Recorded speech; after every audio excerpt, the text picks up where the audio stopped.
আসসালামু আলাইকুম। যে ঘরখান দেখতে লাগবেন এটা সন হড় যাতায়াতের রাস্তার ব্যবস্থা নাই। এটা যা আসলে ব্যক্তি সম্পূর্ণ পানির তলে তলে গিয়ে আজ তারা বহুত দিন ধরে আটক, এটা পানি বন্দি। তো এই হন না হন আরো বেশি কষ্ট হয় অনেক পঞ্চান্ন একজন হয় অনেক অনেক সাহায্য না হয় অনেক কিন্তু সুবিধা না হয় না কিছু করি না পারে খানা পিনা সব খাই না পারে আর এখন বলে মনে করো কি ফুদি করার মাঝে আছে পানি মাঝে কোনো মতে শুকনো শুকনো খানা খাটে আর আসসালামু আলাইকুম। যারা মানবিক ভাইয়ের আছেন তারা একটু সাহায্য হাত দ্বারা দিবেন। ধরতে গেলে প্রায় 100 পরিবার পানিবন্দী অবস্থায় হয়ে আজ পর্যন্ত এই বর্তমান পর্যন্ত পানি কমছে আবার বাড়ছে। কালকে রাতের থেকে পানি বেড়ে চলতে, তো আমাদের কালকে রাতে মানুষ মারা যাওয়ার কারণে আমরা মনে করেন অনেক কষ্ট পানিবন্দী অবস্থায় আছে। আমার মতে 1000-এর উপর পানিবন্দী আছে বর্তমান অবস্থায়। 5-7 হাজার পরিবারের মতো পানিবন্দী আছে। বেশিরভাগ জায়গায় দেখা যাচ্ছে সড়ক বিচ্ছিন্ন হয়ে গেছে, অভ্যন্তরীণ কিছু সড়ক বিচ্ছিন্ন হয়ে আছে।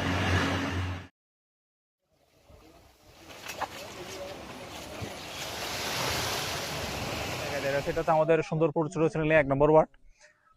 গতকালও কিন্তু এই এলাকায় পানি ছিল না। আমরা এখন যে এলাকায় দাঁড়িয়ে আছি, যে স্থানে দাঁড়িয়েছি, এখানে পানি ছিল না। হঠাৎ করে গতকাল সন্ধ্যার পর থেকেই হালদার পানি বাড়তে শুরু করে এমন পর্যায়ে চলে গেছে। এখন আমাদের এই অনেক পরিবারই প্রায় আপনার ধরতে গেলে প্রায় 100 পরিবার পানিবন্দী অবস্থায় হয়ে আজ পর্যন্ত এই বর্তমান পর্যন্ত পানিবন্দী। আমাদের 4 দিন যাবত বন্যার পানি, তো পানি কমছে আবার বাড়ছে। কালকে রাতের থেকে পানি বেড়ে চলতে, তো আমাদের কালকে রাতে মানুষ মারা যাওয়ার কারণে আমরা মনে করেন যে অনেক কষ্টের মধ্যে আছি। আর আমাদের মনে করেন যে মানুষজন, অনেক বাচ্চারা মনে করেন যে বাইরে বেরোতে পারতেছে না। মানুষজন মনে করেন যে অনেক ভিতর মানুষ আছে, ওরা কিন্তু এখানে আসতে পারতেছে না, বাজারে ঘাটে যাতায়াত করতে পারতেছে না।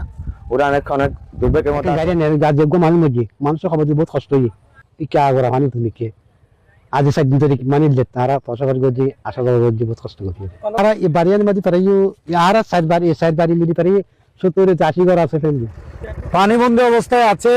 আমার মতে 1000-এর উপর পানিবন্দী আছে বর্তমান অবস্থায় এই এলাকায়। ছোট ছেলে নিয়ে এই এলাকায় 200 মিলে আছে। কয়দিন যাবত পানিবন্দী অবস্থায় আছে? 2 দিন যাবত। আনুমানিক 5-7 হাজার পরিবারের মতো পানিবন্দী আছে। বেশিরভাগ জায়গায় দেখা যাচ্ছে সড়ক বিচ্ছিন্ন হয়ে গেছে, অভ্যন্তরীণ কিছু সড়ক বিচ্ছিন্ন হয়ে আছে।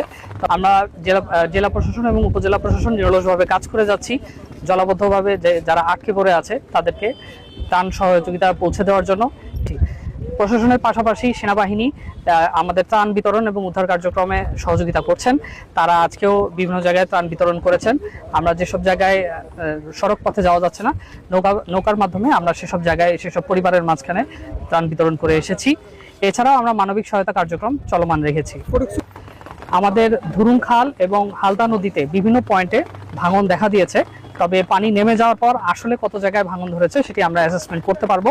তবে যেসব জায়গায় আমরা ছোটখাটো ভাঙনের খবর পাচ্ছি, তাৎক্ষণিক আমরা প্রয়োজনীয় ব্যবস্থা গ্রহণ করছি এবং জিও ব্যাগ সহ অন্যান্য অস্থায়ী মেজার আমরা নিচ্ছি। বৃষ্টি থেকে বেশি যেটা জরুরি হয় সেটা হচ্ছে পাহাড়ি ঢল যখন নামে তখন খুব দ্রুত পানি বৃদ্ধি পায়। যেমন গতকালকে হালদা নদীর পানি একদিনে 1 মিটার উচ্চতা বৃদ্ধি পেয়েছে, তবে সেটি এখন ইতোমধ্যে নেমে এসেছে প্রায় আধা মিটার।